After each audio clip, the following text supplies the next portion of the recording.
Hi, welcome back to Stuff About Tutorials. Today we're talking about how to follow someone on threads. Maybe you want to see someone's posts and stories in your feed and you want to keep updated with their content.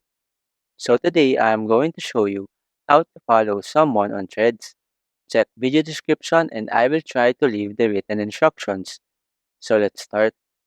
First, open your threads application and log into your account.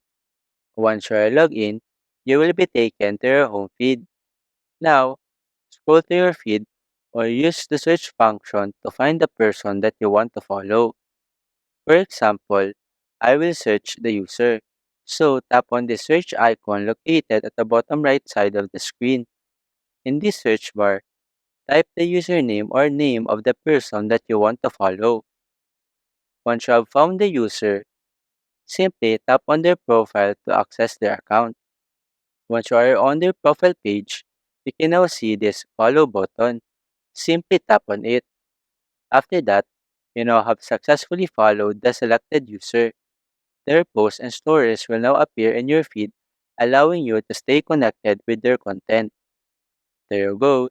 If you wanted to know how to follow someone on threads, that is the easiest way I know how. If you know another way to follow someone on threads, leave a comment below. Also, be sure to subscribe for more videos.